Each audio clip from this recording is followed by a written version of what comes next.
The text came on a Thursday morning while I was reviewing acquisition reports for my luxury furniture empire. My cousin Jessica's message was as blunt as always. "Hi Samantha. Just wanted to let you know about the baby shower next Saturday.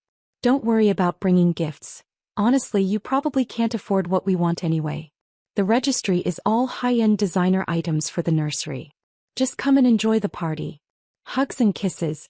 I set down my phone and looked out the floor-to-ceiling windows of my corner office at Sterling Design Group headquarters.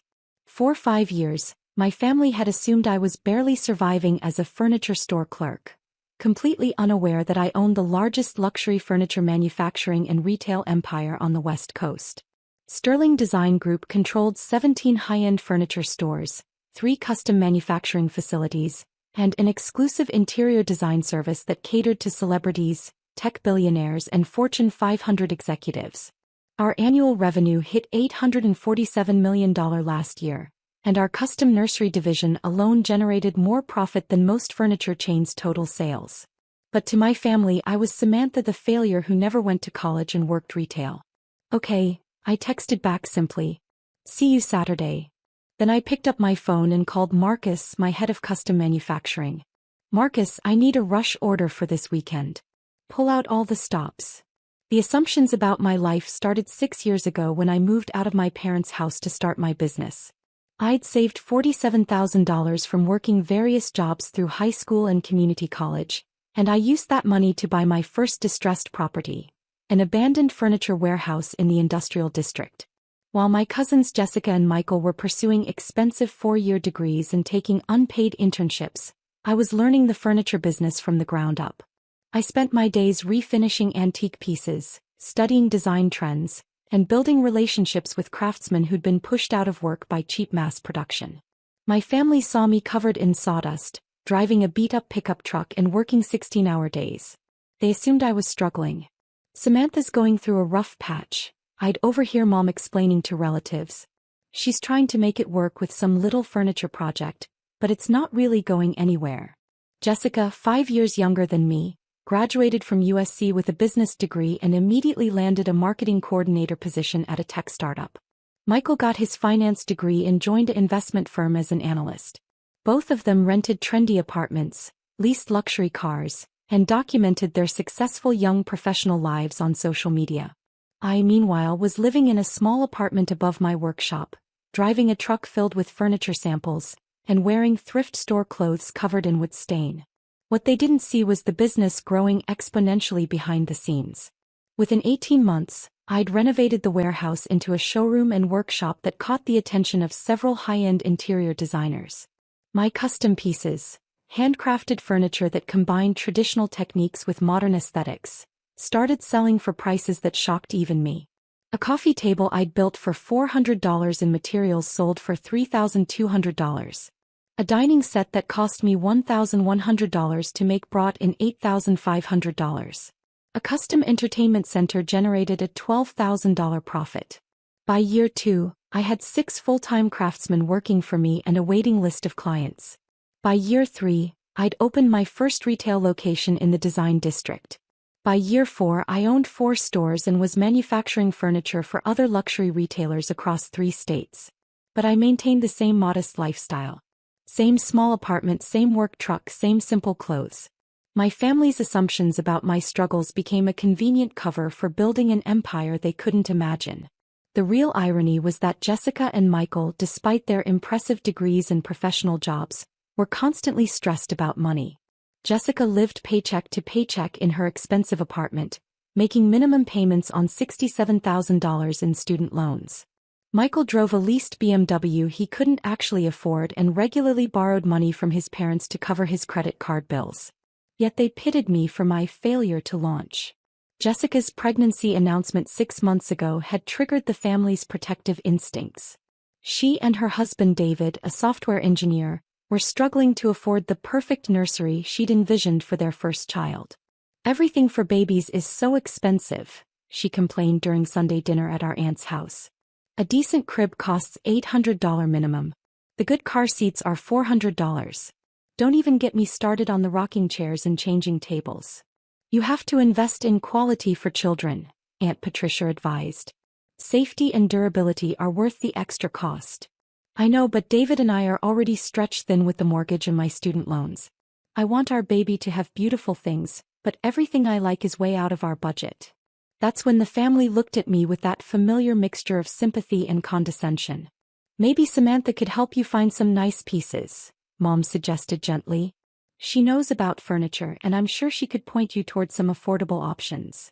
Jessica smiled politely but dismissively. Thanks, but we're really looking for high-end designer pieces. Like the nursery sets from Sterling Design Group. They're absolutely gorgeous but completely out of our league. Their basic nursery package starts at $15,000. I nearly choked on my wine. Sterling Design Group was my company. The basic nursery package she was referring to was our entry-level offering, which included a handcrafted crib, changing table, rocking chair, and dresser made from sustainable hardwoods with custom finishes. That does sound expensive, I agreed carefully. Expensive? It's insane, Jessica continued. But their stuff is like furniture art. Celebrities buy from them. Tech CEOs in Silicon Valley have their whole houses done by Sterling. I saw an article about how they designed a $200,000 nursery for some billionaire's baby. She pulled out her phone and showed the family photos from our website. Look at this craftsmanship. Every piece is made by hand by master craftsmen. They use woods that are sustainably sourced from specific forests. The hardware is custom cast bronze. Even their paint is some special non-toxic formula that costs more than regular furniture stores charge for entire bedroom sets. The family gathered around Jessica's phone, admiring photos of furniture I'd personally designed and supervised the creation of. It's beautiful, Mom agreed, but probably not practical for your budget. Definitely not, Jessica sighed. David and I will be lucky to afford anything half this nice. We'll probably end up at one of those big box stores buying particle board furniture that falls apart in 2 years. I listened to this conversation with growing amazement. My cousin was literally showing my family my own work while lamenting that people like us could never afford such luxury. Maybe you could save up and buy one piece at a time, I suggested. Start with the most important item and add to the nursery gradually. Jessica laughed. Samantha, these pieces cost more than some people make in a month. The rocking chair alone is $4,200. That's rent money for most people. What she didn't know was that the $4,200 rocking chair she was admiring had a material cost of $380 and took one of our master craftsmen about 12 hours to complete. The markup reflected not just the quality of craftsmanship, but the exclusivity of owning something made by artisans who typically only worked for clients worth hundreds of millions of dollars. As Jessica's due date approached, the family rallied around helping her create the perfect nursery within her limited budget. Mom organized shopping trips to discount furniture stores. Aunt Patricia researched budget-friendly decorating ideas. Michael offered to help David assemble whatever furniture they decided to buy. I was notably excluded from these planning sessions. Samantha doesn't really understand the baby furniture market, I overheard Jessica explaining to her mother-in-law. She's sweet, but she's never had kids or been around expensive baby stuff. We need advice from people who know what they're talking about. The baby shower planning revealed even more about how my family perceived my financial situation. We should keep the gift registry reasonable, Jessica told Mom during one of their planning calls. I don't want to put people in awkward positions by asking for things they can't afford. What do you mean? Well, like Samantha. She's probably struggling just to buy a shower gift at all. I don't want her to feel bad about not being able to contribute to the big items. That's when Jessica sent me the text telling me not to bring gifts.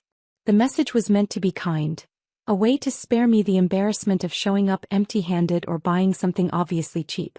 But it revealed exactly how little my family understood about my actual circumstances. They had no idea that I could have bought Jessica's entire registry without checking my bank balance. They had no idea that the furniture they were admiring online was created in workshops I owned, by craftsmen I employed, using designs I'd personally approved. They had no idea that this struggling furniture store clerk they pitted was actually wealthier than all of them combined. Saturday arrived with perfect spring weather. Jessica's baby shower was being held at Aunt Patricia's house, with the backyard decorated in soft pastels and gold accents. About 30 women were invited, family members, college friends, and co-workers from Jessica's marketing job. I arrived at 2 p.m. wearing a simple blue dress and carrying only my purse. Several relatives hugged me and made gentle comments about how glad they were I could make it, even without bringing anything. "It's so thoughtful of Jessica to make sure everyone feels included," Aunt Patricia whispered to me. "Not everyone can afford the kind of gift she really needs." The shower followed the typical format: games, food, conversation about pregnancy and babies. Jessica opened gifts for about an hour, receiving some lovely items from her registry, including a $300 high chair from her college friends, a $180 baby monitor from her coworkers, and a beautiful handmade quilt from our grandmother. She was gracious about each gift, but I could see the disappointment in her eyes. The expensive nursery items she'd really wanted, the designer crib, the luxury rocking chair, the custom changing table, remained unpurchased on her registry. "Everything is so beautiful," she said, trying to sound enthusiastic about the collection of practical but modest gifts. "The baby is going to be so loved." At 4:30 p.m., just as the party was winding down and guests were starting to say their goodbyes, a large truck pulled up in front of the house. "Sterling Design Group" was painted in elegant script across the side of the vehicle. Jessica froze mid-conversation, staring at the truck with confusion. "That's weird," she said. "Why would Sterling Design Group be here?" The delivery team, 3 men in professional uniforms, began unloading an enormous collection of carefully wrapped furniture pieces. Each item was covered in protective blankets and secured with custom straps that bore the Sterling logo. "Delivery for Jessica Martinez," the lead driver announced, consulting his clipboard. "We have a complete Windsor nursery collection, plus additional custom pieces." The backyard went completely silent. "I think there's been a mistake," Jessica stammered. "I didn't order anything from Sterling Design Group. I can't afford." "No mistake, ma'am. We have the order right here, paid in full. Custom nursery set in white oak with hand-forged bronze hardware. Includes crib, changing table, dresser, rocking chair, toy chest, and bookshelf. Also includes custom mobile, personalized name sign, and matching window treatments." The delivery team began carefully carrying the pieces into the house, following the layout instructions they'd been given for Jessica's nursery. Family members followed in stunned silence as thousands of dollars worth of furniture was arranged with professional precision. The crib alone, a masterpiece of traditional joinery and modern safety features, represented more craftsmanship than most people saw in a lifetime. "This is impossible," Jessica whispered, running her hands over the smooth finish of the rocking chair. "This furniture costs more than our car." "There must be a gift card or something," Mom suggested, looking around frantically for an explanation. That's when the lead driver handed Jessica a small envelope. "This came with the order, ma'am." Jessica opened it with shaking hands and read the card aloud. "Congratulations on your beautiful baby. May this nursery be filled with as much love as went into creating each piece. From your poor cousin who can't afford what you want. Love, Samantha." Every head in the room turned toward me. I smiled and pulled out my phone, opening the Sterling Design Group website and navigating to my personal profile page. "Actually," I said calmly, "I can afford exactly what you want. Because I make what you want." I handed Jessica my phone, showing her the Meet Our Founder page with my photo and biography. "Samantha Sterling, founder and CEO of Sterling Design Group," Jessica read aloud, her voice getting smaller with each word. Founded in 2019, Sterling Design Group has become the West Coast's premier luxury furniture manufacturer and retailer, serving an exclusive clientele of celebrities, tech entrepreneurs, and design professionals. The silence in the room was deafening. "Under Sterling's leadership," Jessica continued reading, "the company has grown from a single workshop to 17 retail locations and 3 manufacturing facilities, with annual revenues exceeding $800 million. Aunt Patricia sank into the nearest chair. Sterling Design Group's custom nursery division has created exclusive furniture collections for some of the world's most discerning parents, with pieces featured in Architectural Digest, Elle Decor, and Luxury Home Design magazine. Jessica looked up from the phone, tears streaming down her face. "Samantha, you own Sterling Design Group?" "I am Sterling Design Group," I confirmed. "I founded the company 6 years ago with $47,000 in savings and a vision for bringing traditional craftsmanship into the modern luxury market." But you work in a furniture store," Mom stammered. I own 17 furniture stores, plus 3 manufacturing facilities where we employ 340 craftsmen, designers, and support staff. The magnitude of their misunderstanding was slowly sinking in. The truck you see me driving around town?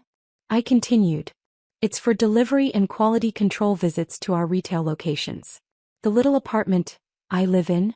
It's actually a penthouse loft I designed above our flagship showroom. The work clothes covered in sawdust? I still personally oversee the creation of our most exclusive pieces. Jessica was staring at the furniture surrounding her. Furniture that represented months of skilled labor and design expertise. This nursery set, how much did it cost? Retail value is $78,400, I said simply. But it's not about the money, Jessica. It's about the fact that you've spent 5 years assuming I was failing at life while I was actually building something extraordinary. We never meant. Aunt Patricia started. I know you never meant to be cruel, I interrupted. You thought you were being protective, sympathetic. You pitied me for my apparent struggles and tried to shield me from embarrassment. I gestured toward the beautiful nursery furniture. But your pity was based on complete ignorance about my actual life. You assumed that because I didn't follow your traditional path, college degree, corporate job, conventional lifestyle, I must be unsuccessful. The room was filled with shame-faced relatives trying to process what they'd learned. Jessica, do you remember telling me I didn't understand the baby furniture market? She nodded miserably. I literally created the luxury baby furniture market on the West Coast. The design trends you've been following? The safety innovations you've been researching? The sustainable wood sourcing you've been reading about? My company pioneered most of those developments. Oh my God, Jessica whispered. When you showed the family photos from my website and explained why people like us could never afford such luxury, you were talking to the person who designed those pieces, supervised their creation and set their prices. I pulled up another page on my phone. This article you mentioned about the $200,000 nursery for a billionaire's baby?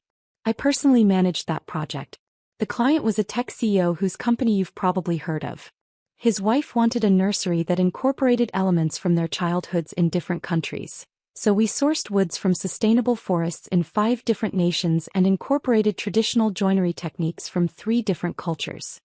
The complexity of that project, and the expertise it represented, was clearly beyond anything my family had imagined I was capable of.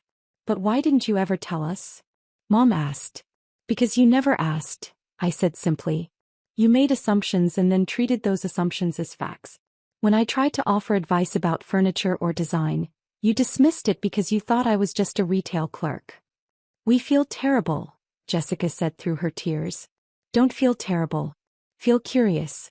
For the first time in 5 years, ask me about my actual life instead of assuming you already know what it looks like.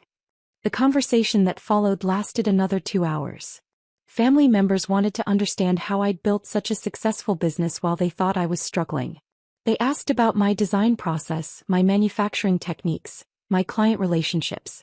Jessica was particularly interested in learning about the nursery she'd just received. Every piece was handcrafted by our master furniture maker, Carlos Rodriguez, I explained. He's been working with wood for 37 years and specializes in pieces that will last for generations. The white oak came from a sustainable forest in Oregon that we've been working with since our 2nd year in business. The bronze hardware? Cast by hand in our metal shop using techniques that date back to the 1800s. Each handle and hinge is unique, with slight variations that prove it was made by human hands rather than machines. The finish. 7 coats of hand-rubbed tung oil that will protect the wood for decades while maintaining its natural beauty. It's completely non-toxic and actually gets more beautiful with age and use. As I described the craftsmanship that went into her nursery, Jessica's appreciation for the gift deepened. But more importantly, her understanding of who I really was began to change. Samantha, I owe you an enormous apology, she said finally. Not just for the text about not bringing gifts, but for 5 years of treating you like you didn't know what you were talking about. We all owe you an apology, Mom added. We've been so blind.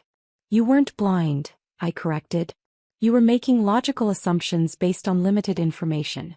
The problem was that you never sought additional information. You never asked deeper questions about my work or my goals. I looked around the room at my family members, seeing them really look at me for the first time in years. I maintained the fiction because it was easier than constantly correcting your assumptions. But also because I wanted to see if your love for me was conditional on my achievements. And now? Jessica asked. Now you know the truth. And we can build relationships based on reality instead of assumptions. The baby shower ended with Jessica giving me the longest hug we'd shared since childhood, surrounded by furniture that represented not just my business success, but my commitment to family despite years of being underestimated. As I drove home in my beat-up truck, actually a custom-modified vehicle I used for transporting valuable antiques and prototype pieces, I reflected on how the day had changed everything. My family finally knew who I really was. But more importantly, I'd learned something about them. When confronted with their mistakes, they didn't make excuses or deflect blame. They apologized sincerely and asked thoughtful questions about my life. That gave me hope that our relationships could evolve beyond the limiting assumptions that had defined them for so long. 3 weeks later, Jessica gave birth to a beautiful daughter named Sophia. When I visited them in the hospital, Jessica pulled me aside. Samantha, I have a confession. I've been researching your company obsessively since the shower. I had no idea how respected you are in the design world. The reviews from your clients, the features in magazines, the awards you've won. I'm not just sorry for underestimating you. I'm proud of you. Thank you, I said simply. Also, she continued with a smile, when Sophia is old enough for a big girl bedroom, would you consider designing something special for her? I promised to pay full price. I laughed and hugged my cousin, looking over at tiny Sophia sleeping peacefully in her hospital bassinet. For Sophia, I think we can work out a family discount. After all, she was going to grow up in a family that finally understood the difference between assumptions and reality. And that, more than any piece of furniture, was the most valuable gift I could give her.